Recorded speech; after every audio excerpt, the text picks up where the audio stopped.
ओम शांति। आज है रात्रि क्लास 2 दिसंबर 1967 का।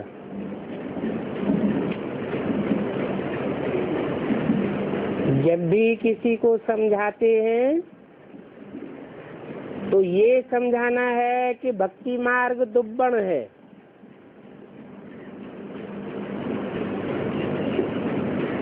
दुब्बण अर्थात दलदल।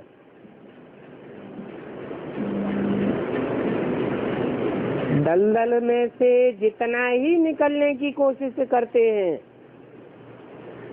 उतना और ही फंसते जाते हैं।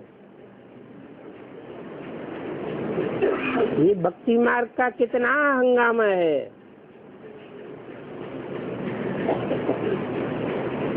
ज्ञान में तो चुप रहना है,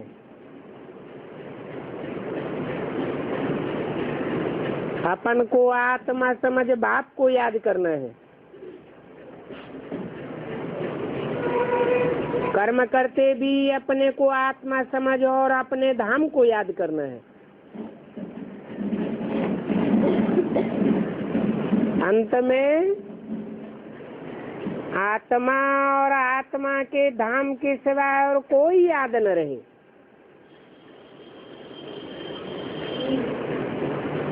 इन बातों को समझाने वाले बड़े अच्छे चाहिए।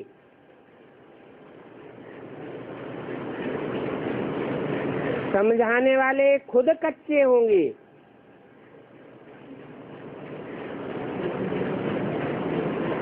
तो वो भी प्रजा बनेंगे।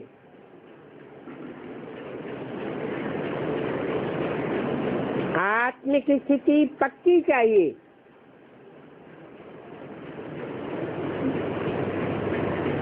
बिल्कुल देह और देह के संबंधों से नष्ट मोह।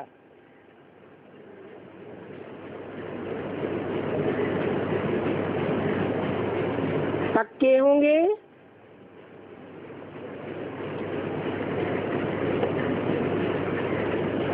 तो दूसरों को समझा सकेंगे।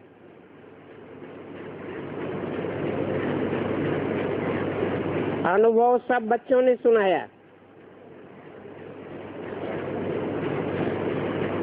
कहेंगे कि यहाँ तक हम भी दुब्बण में थे।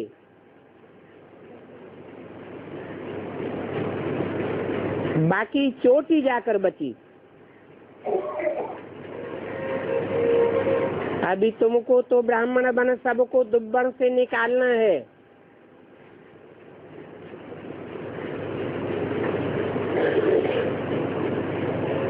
धीरे धीरे करते करते डूबे हैं।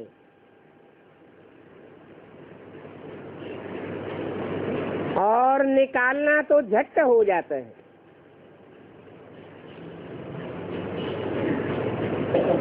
सिर्फ बुद्धि में बात बैठनी चाहिए। डूबने में आधा कल्प और निकालने में 1 जन्म लगता है।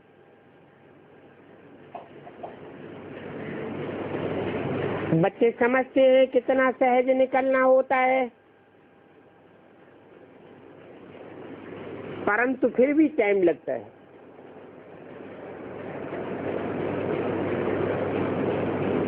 इतना लंबा टाइम क्यों लग जाता है?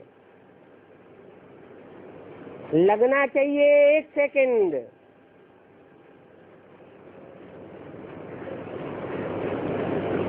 परंतु 1 जन्म लग जाता है। कोई कोई के संगम में 2-3 जन्म भी होते हैं।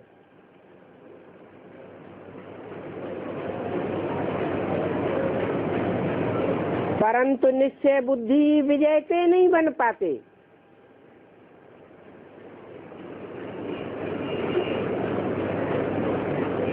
ब्रह्मा के लिए गाया हुआ है, राजा जनक के लिए गाया हुआ है। 1 सेकंड में जीवन मुक्ति। समर्थी की बात है ना।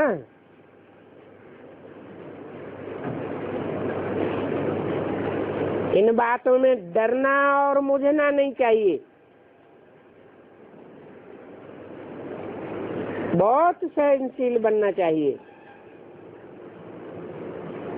बाबा बहुतों को देखते हैं, मूड बहुत जल्दी बिगड़ जाता है।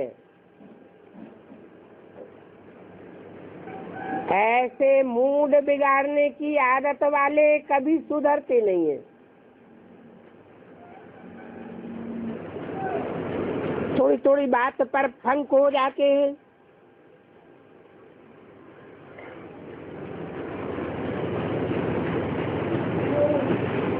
फिर तो सुधरना भी मुश्किल हो जाता है।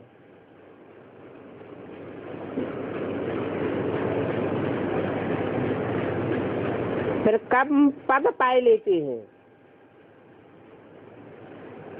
नहीं तो बच्चों को अथाह खुशी होनी चाहिए।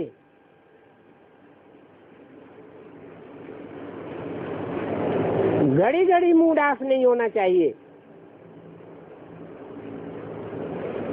समझते तो हैं कि बाप के बने हैं,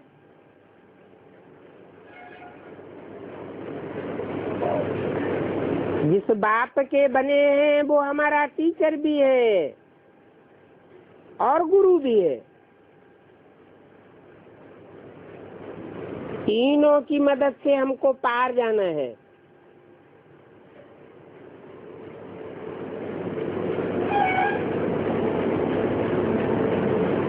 और तीनों की शक्ति एक में ही आ जाती है।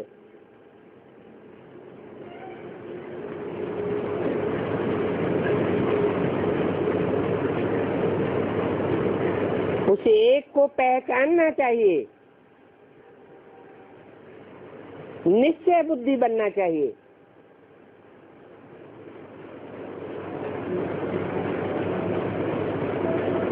निश्चय उखड़ने और निश्चय बैठने का ही रोल है। माया घड़ी घड़ी निश्चय को उखाड़ देती है।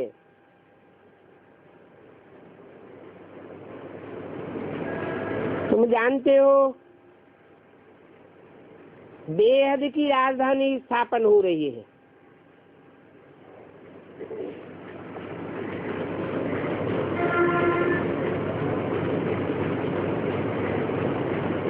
बेहद की राजधानी किसे कहा जाता है? दुनिया की हिस्ट्री में जितने भी राजाएं और राजधानियां स्थापन हुई है वो सब हद के राजाएं हुए और हद की राजधानियां हैं। बेहद का बाप आकर के बेहद की राजधानी स्थापन करते हैं।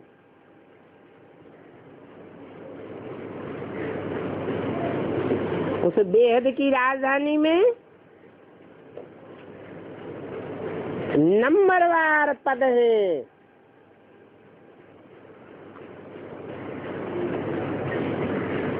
पद पाने वाले ढेर के ढेर हैं।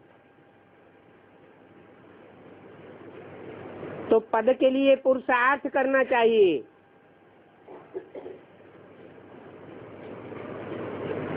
यहाँ से ट्रांसफर होते हैं। कहाँ से?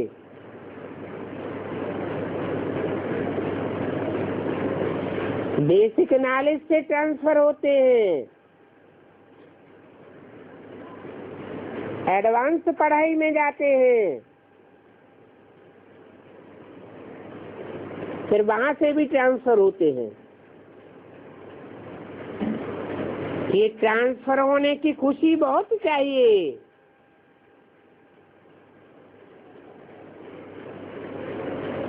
बाबा भी रोज कहते हैं बच्चों तुम पदमा पदम भाग्यशाली बनते हो।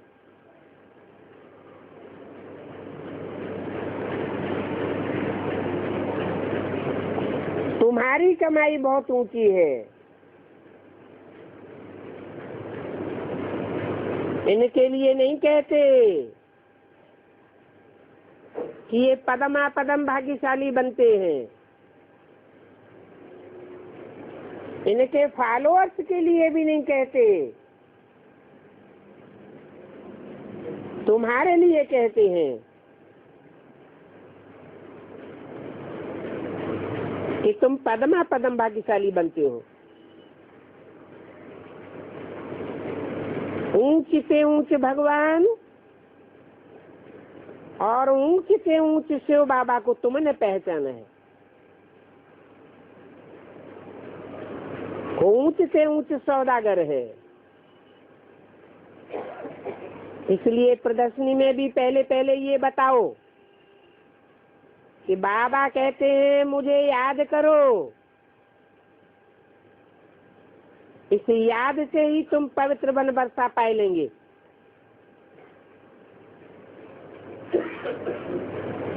परंतु इतनी सहज बात का भी पता नहीं चलता है कि क्यों नहीं समझते हैं। नहीं तो समझना बहुत सहज है।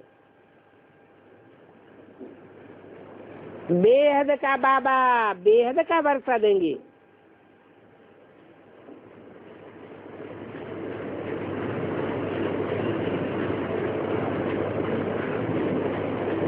चौरासी जन्मों में हद के बाबा मिले। अभी से एक अंतिम जन्म में तुम्हें बेहद का बाबा मिला है।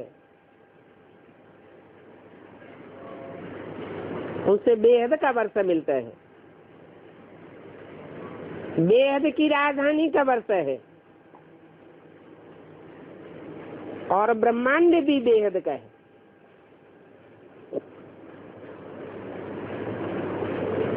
ये बातें समझाते समय चेहरे में खुशी होनी चाहिए, रमक आनी चाहिए।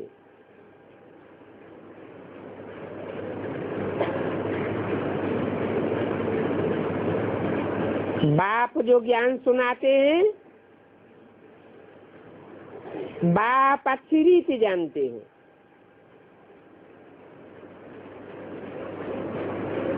ब्राह्मण बच्चे ये भी जानते हैं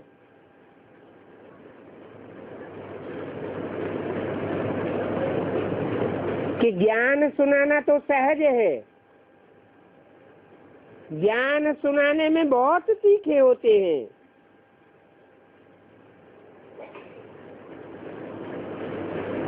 परंतु वो नशा नहीं रहता है। याद का नशा नहीं रहता। समझते हैं जो मिला सो अच्छा। बाप तो कहते हैं ये तो कल्प कल्प की बाजी है। थोड़े में खुश नहीं हो जाना चाहिए। अच्छा प्रजापद मिला तो सही,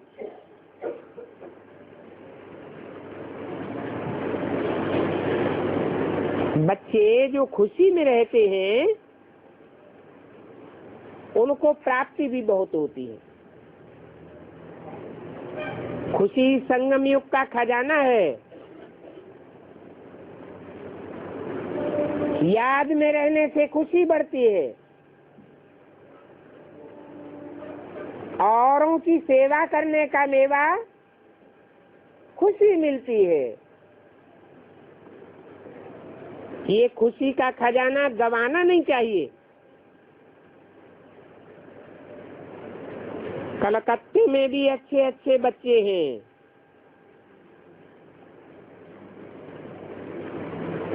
अच्छे ही मददगार बनते हैं।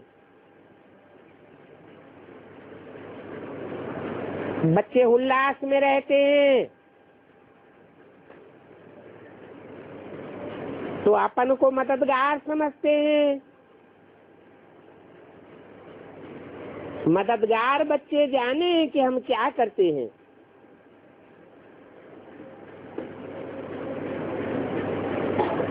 जिनको मदद करते हैं वो भी जाने कि कौन क्या मदद करते हैं। सबको तो नहीं मालूम पड़ सकता। देने वाले भी खुश होते हैं कि हम बाबा को देते नहीं हैं परंतु हम लेते हैं।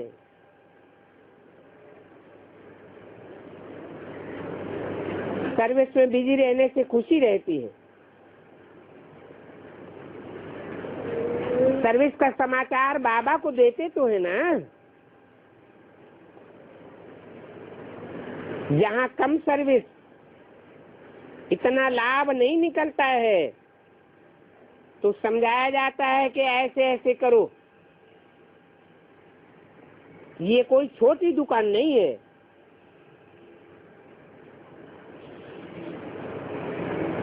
छोटी दुकान ही फिर बड़ी दुकान बन जाती है। सेल्समैन का समाचार जाता है, कौन अच्छी बिक्री करते हैं।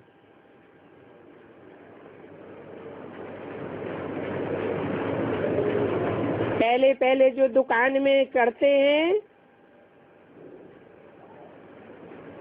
तो पहले हल्का काम, सफाई आदि करने का जोर दिया जाता है। जो अच्छी बिक्री करते होंगे, अच्छा धंधा चलाते होंगे, उनका फिर समाचार जरूर सेठ के पास जाएगा। यहाँ भी ऐसे है, बहुत सर्विस करने वालों का नाम बाबा के पास पहुँचता है।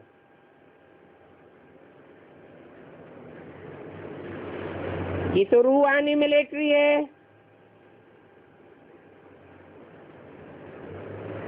आज स्टूडेंट हैं, फिर मेजर, लेफ्टिनेंट आदि भी बनते हैं।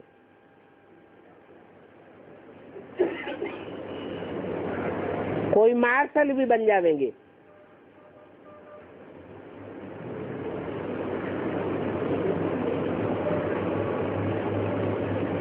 कोई समान पद वाले भागीदार भी बन जाएंगे।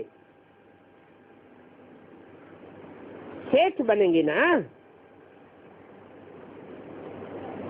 ये अविनाशी ज्ञान रत्नों का व्यापार है।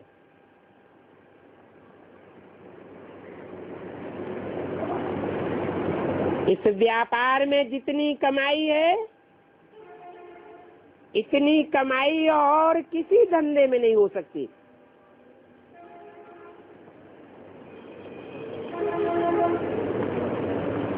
वो कमाई एक जन्म के लिए होती है।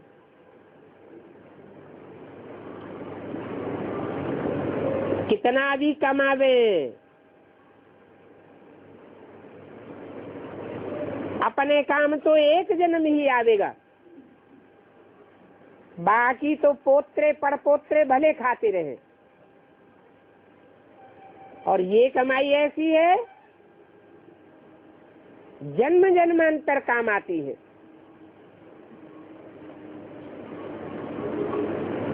इक्कीस जन्म की तो गारंटी है। और 21 जन्म के आधार पर जो पुरुषार्थ करने की प्रैक्टिस करती है, वो 63 जन्म भी काम आती है। जो यहाँ तीखे पुरुषार्थी बनेंगे, वो 63 जन्म भी तीखा पुरुषार्थ करते रहेंगे।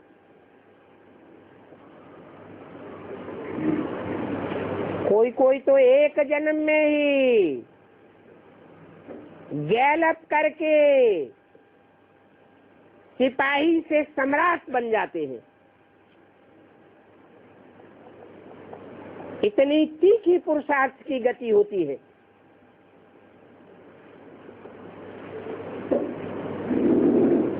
तो बाप समझाते हैं,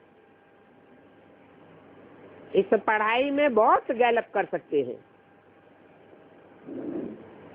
बड़ी भारी कमाई है। तुम जानते हो, जो अच्छी सर्विस करते हैं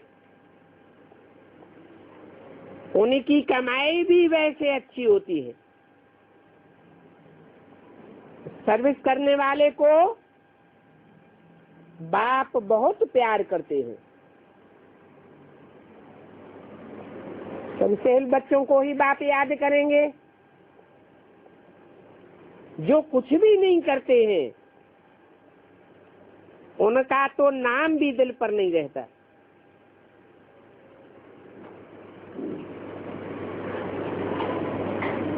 तो बच्चों को नाम वाला करना चाहिए।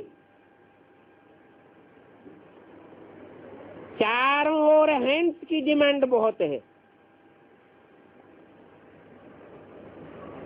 परंतु ऐसे अच्छी सर्विस करने वाले बहुत कम हैं। दिल पसंद नहीं है, इसलिए अब क्लासेस भी कोचिंग के लिए निकालते हैं। सो भी कोचिंग क्लास में बहुत संभाल रखनी पड़ती है।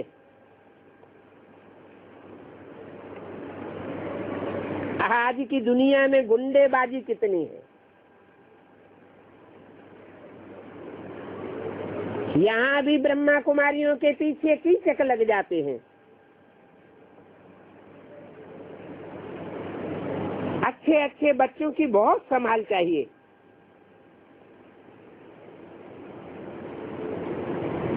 और खुशी में रहना चाहिए। ये तो सब समझते हैं कि हम नई दुनिया में जाते हैं।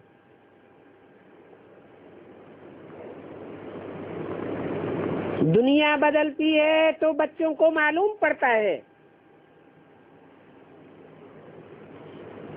कि हमारी दुनिया बदल रही है।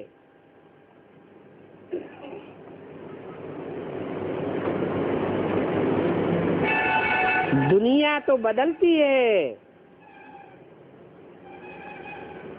परंतु ये भी सोचना चाहिए कि हम उस दुनिया में क्या पद पावेंगे।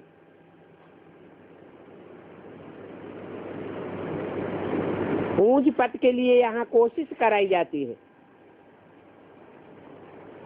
हम अच्छा पुरुषार्थ करते हैं तो कल्प कल्प हमको अच्छा पद मिलेगा।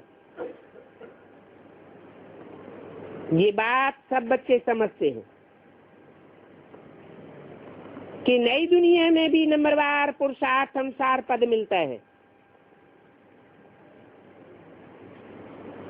पुरुषार्थ नहीं होगा, पढ़ाई नहीं होगी तो कम पद मिलेगा।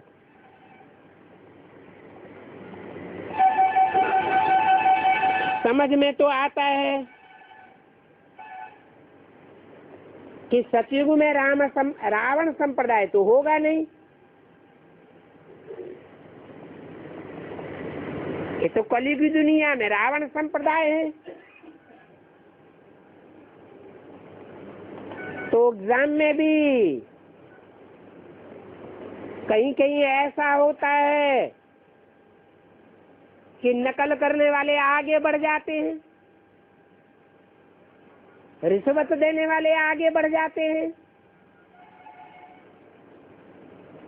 नई दुनिया में तो ऐसा कुछ भी नहीं होना है। वहां तो सुख ही सुख होगा। प्रजा भी सुखी होगी, राजाएं भी सुखी होंगे, राज परिवार भी सुखी होगा। सिर्फ पद में अंतर पड़ जाता है। नंबरवार मर्तबे की फीलिंग तो यहाँ ही हो जाती है।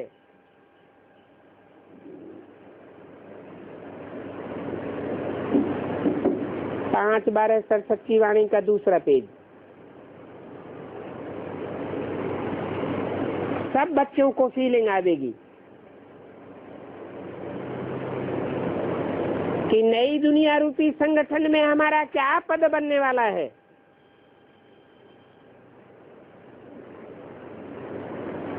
पद बगैर कोई राजधानी नहीं चलती है।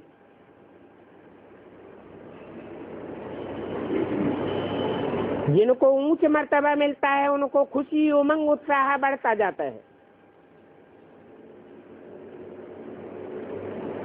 उनकी आमदनी बहुत अच्छी होती है।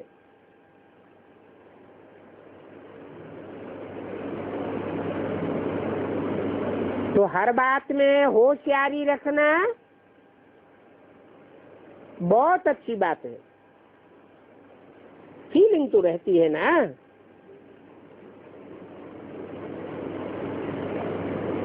सुख की भी अच्छी फीलिंग आवेगी दुख की भी फीलिंग तो आती है ना।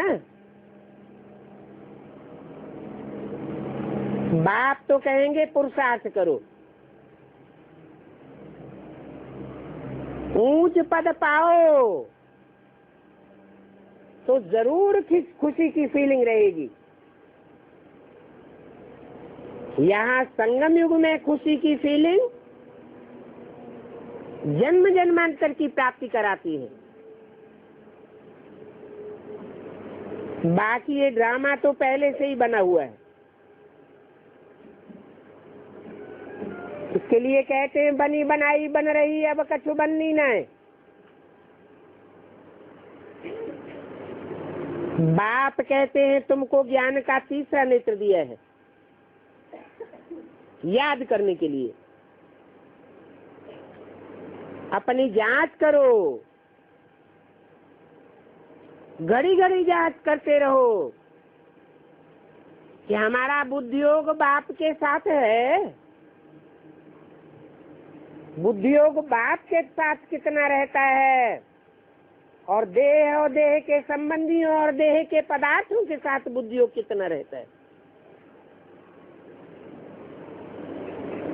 बाप का नाम, बाप का रूप, देश काल, ये सभी समझाया तो है ना।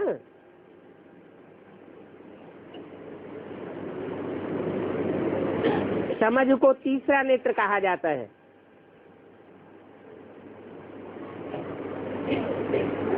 यहाँ तुम जैसे देखते नहीं हो, अशरीरी हो जाना होता है।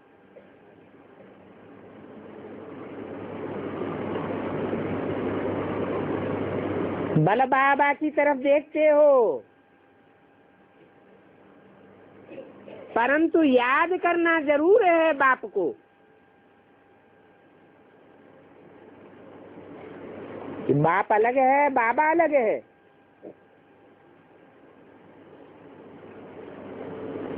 यह बेसिक नॉलेज की बात है।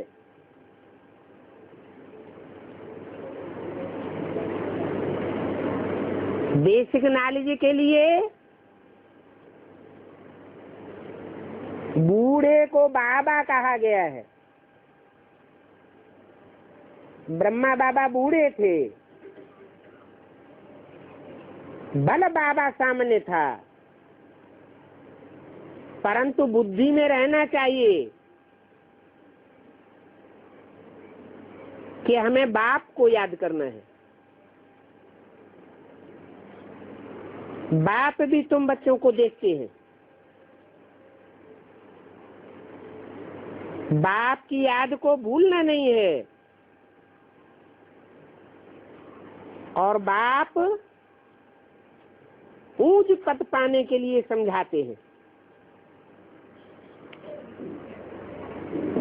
ऐसे न हो कि बुद्धि बैठे बैठे कहीं और चली जाए।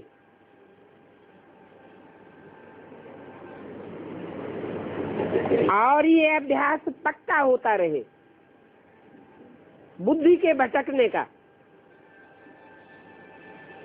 लंबे समय के पुरुषार्थी जीवन में अगर अंत तक बुद्धि भटकती रही तो अंत मते सो गते हो जाएगी।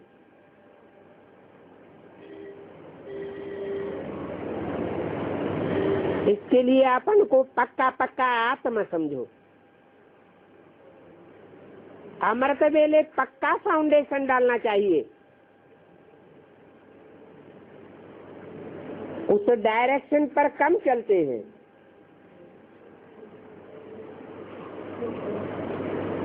चलने से फायदा भी होगा। डायरी रखना बहुत जरूरी है। फिर ये भी देखना है कि हमने यज्ञ की सेवा कितनी की।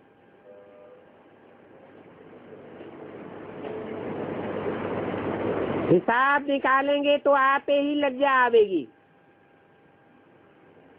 कि हमने तो 2 घंटा भी सर्विस नहीं की।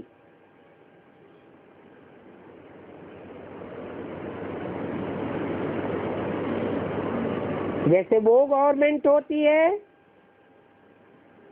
ये भी ईश्वरीय गवर्नमेंट है।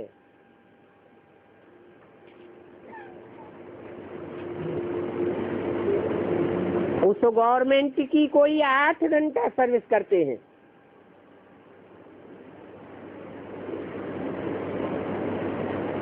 यहाँ देखना चाहिए हम कितनी सर्विस करते हैं।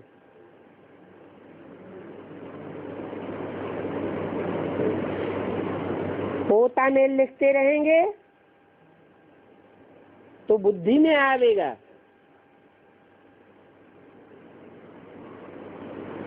लिखने से दिखा भी सकेंगे। बाबा भी आफरीन देंगे। जो सर्विस नहीं करते हैं तो मुफ्त में अपने ऊपर कर्जा चढ़ाते रहते हैं।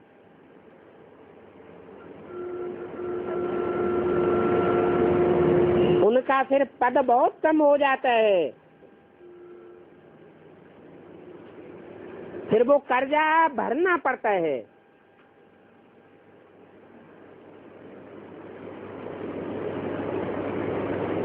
जन्म जन्मांतर कर्जा भरते रहेंगे।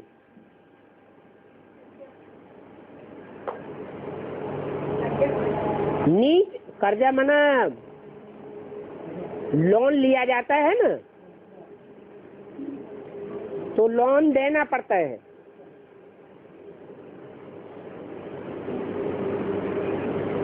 यहाँ एक जन्म की बात नहीं है।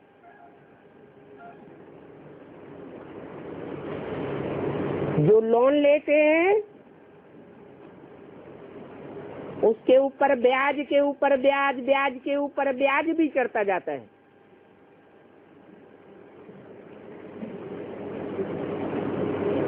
अगर इसी जन्म में लोन भरपाई नहीं किया तो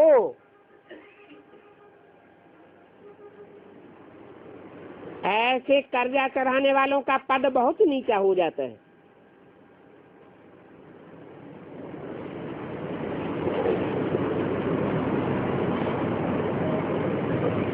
यज्ञ में सर्विस नहीं की, सेवा लेते रहे, खाते पीते रहे, तो फिर दास दासी बनना पड़ेगा। इसलिए चार्ट रखना हर हालत में अच्छा है, नहीं तो दिल खावेगी कि हमने कितना टाइम वेस्ट किया। बाप तो तुम बच्चों को युक्तियां बतलाते रहते हैं,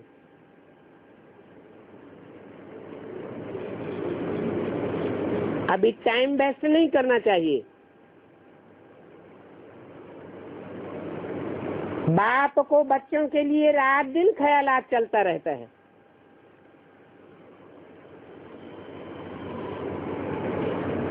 कहते हैं बड़े बड़े सेंटर खोलो,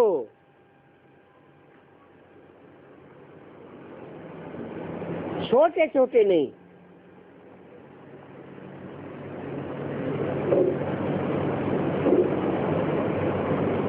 हिम्मत बच्चों की और मदद बाप की।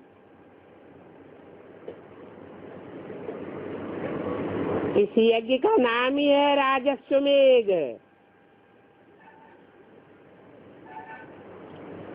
अपनी अपनी राजाई के लिए तुम ये यज्ञ रचते हो। आत्मा रूपी घोड़े को स्वाहा करते हो। ये मन रूपी घोड़ा है। मन देह और देह के संबंधियों और देह के पदार्थों की तरफ खींचने वाला है। इसको कंट्रोल करना है। विश्व कल्याणकारी बाप का विश्व कल्याणकारी बच्चा बनना है। इसलिए नाम रखा है राजस्वमेघ।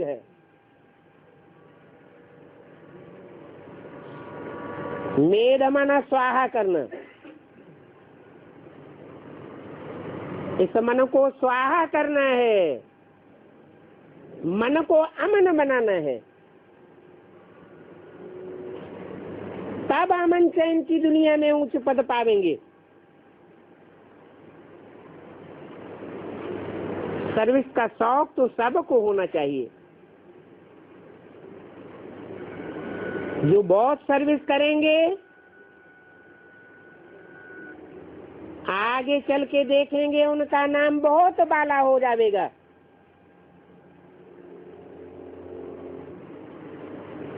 बाप समझाते हैं कि तुम स्टूडेंट तो हो ही, रजिस्टर रखने से तुमको मालूम पड़ जाएगा कि हम कितना टाइम वेस्ट करते हैं। डायरी में नोट करने से बहुत पता पड़ेगा। अपनी उन्नति करनी चाहिए, तुम्हारी डायरी ही शो करेगी, क्योंकि ये तो यज्ञ है ना। बहुत बच्चे हैं जो पूरा समझते नहीं हैं। बाप तो चाहेंगे कि ये बच्ची भी ऊंच पद पावे। टीचर तो कहेंगे हमारे बहुत बच्चे, बहुत स्टूडेंट पास हो जावे। ये तो ड्रामा में पहले से ही नूद है। अपने चार्ट से पता पड़ेगा कि हम सारा दिन क्या क्या करते हैं। ये ख्याल में आना चाहिए कि हमने शुरू में जो दिया है वो भविष्य के लिए जरूर पक्का हो जाता है।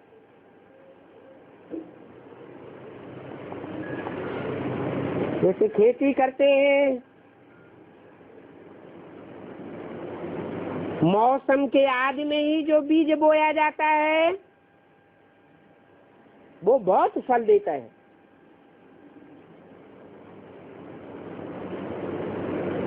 तो भविष्य क्या बन जाता है ये भी देखना चाहिए कि शुरू में तो हमने किया, परंतु अभी क्या करते हैं।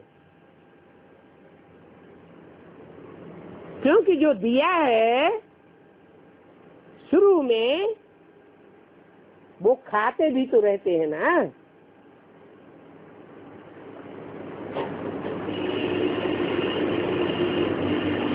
फिर खाते खाते वो सब खत्म हो जाएगा। हर बात का हिसाब भी है। ऐसे ना समझे कि बाबा ने हमको ये बात बताई नहीं। इसलिए बच्चों को बाते घाटे का हिसाब रखना बहुत जरूरी है, जांच करनी है।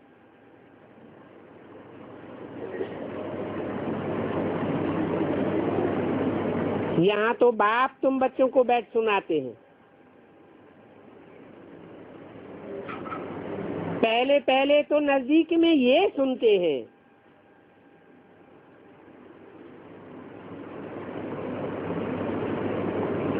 परंतु सुनाते तुमको है। कौन सुनता है नजदीक में? पहले कौन सुनता है? हैं? सुनने में आगे कौन जाता है? ब्रह्मा। ब्रह्मा और ब्रह्मा के फॉलोअर्स सुनने सुनाने में बहुत तीखे आगे जाते हैं। फिर किस बात में पीछे रह जाते हैं? समझने और समझाने में पीछे रह जाते हैं।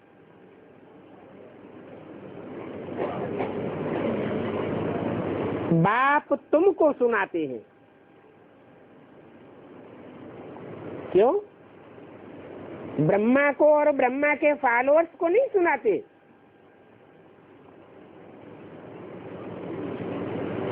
कहते हैं ये ब्रह्मा तो देवी है, देवी बुद्धि है। बात की गहराई को समझने का इतना देवी में अकल नहीं होता।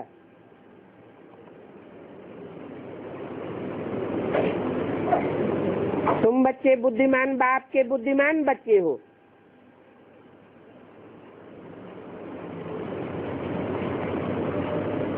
जो भी राजाएं बनते हैं वो बुद्धिमान राजाएं बनते हैं या बुद्धू लोग राजाएं बनते हैं? अगर कोई बुद्धू राजा बन भी गया तो उसकी राजाई कितने दिन चलेगी? खलास हो जाती है। तो बाबा तुमको सुनाते हैं, ये तो बीच में सुन लेते हैं।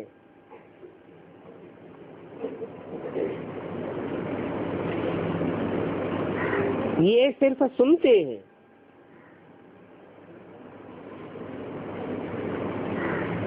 बाबा डायरेक्ट हमको कैसे सुना देंगे?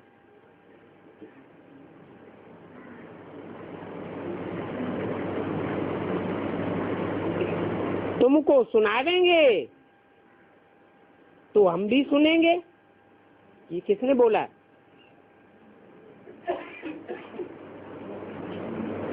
है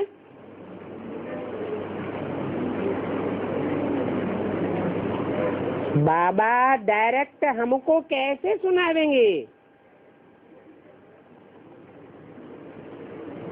प्रश्न किया। तुमको सुनावेंगे तो हम भी सुनेंगे। भविष्य की बात बताई या जिस समय मुरली चल रही थी उस समय की बात सुनाई है? भविष्य के लिए इशारा दिया। हम अकेले को कैसे सुना देंगे?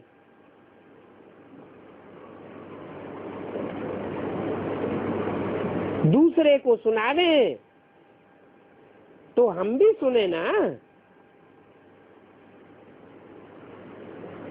बच्चे जानते हैं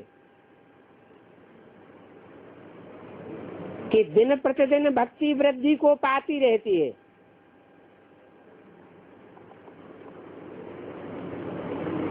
बाप ज्ञान का सागर आया हुआ है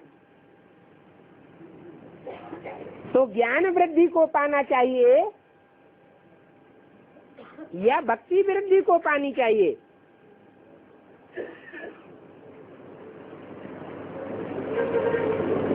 भक्ति वृद्धि को इसलिए पाती है कि जब बाप आते हैं तो ज्ञान भी चार अवस्थाओं से पसार होता है।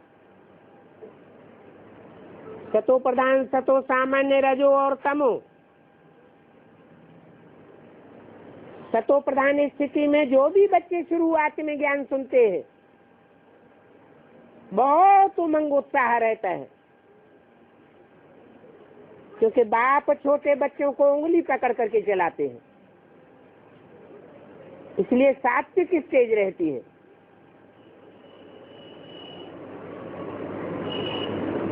बाद में धीरे धीरे उंगली छोड़ते जाते हैं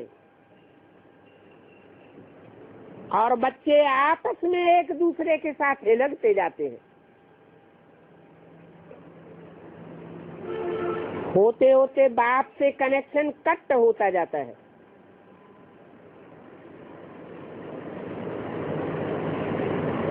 तो घाटा पड़ जाता है। सतो प्रधान से सतो रजो तमो में गिरते जाते हैं।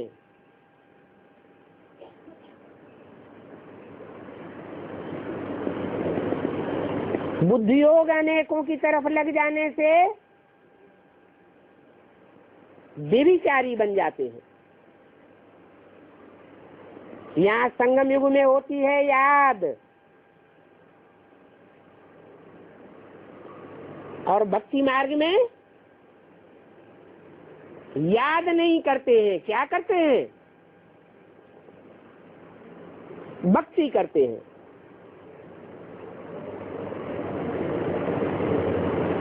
अभी तुम एक बाप से ही सुनते हो,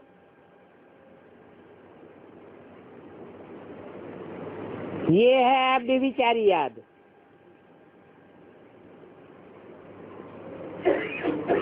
एक से सुनना है व्यभिचारी ज्ञान, अनेकों से सुनना और उनकी बातों को धारण करना, ये हो जाता है व्यभिचारी ज्ञान।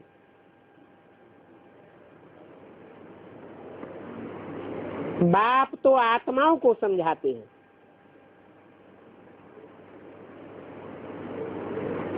देह अभिमानी मनुष्य मनुष्यों को समझाते हैं। तुम्हारी आत्मा आर्गन द्वारा सुनती है, और आत्मा ही एक शरीर छोड़ करके दूसरा लेती है। 84 जन्मों का हिसाब भी तुमको समझाया है। जो अच्छे अच्छे पुरुषार्थी होंगे, जिन्होंने 63 जन्म भी अच्छा अच्छा पुरुषार्थ किया होगा, सतो प्रधान भक्ति की होगी, ज्यादा भक्ति की होगी, वो पहले पहले आवेंगे। कहाँ आवेंगे पहले पहले? बाप के पास पहले पहले आवेंगे। पहले पहले अब भी विचारी ज्ञान सुनेंगे। सारा मदार पुरुषार्थ पर है।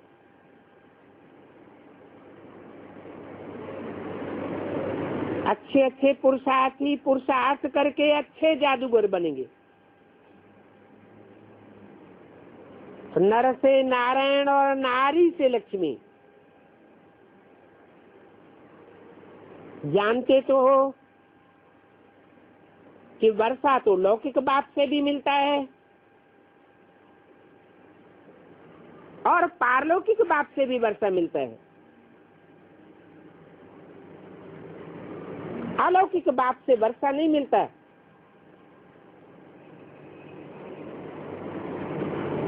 इनके द्वारा पारलौकिक से मिलता है। किनके द्वारा? ये नहीं कहा इसके द्वारा, क्या कहा? इनके द्वारा। इनके माना राम और कृष्ण दोनों ही आत्माएं एक ही शरीर में प्रवेश करके जब पाठ बजाती है तो उनके लिए बोला है, इनके द्वारा पारलौकिक से वर्षा मिलता है।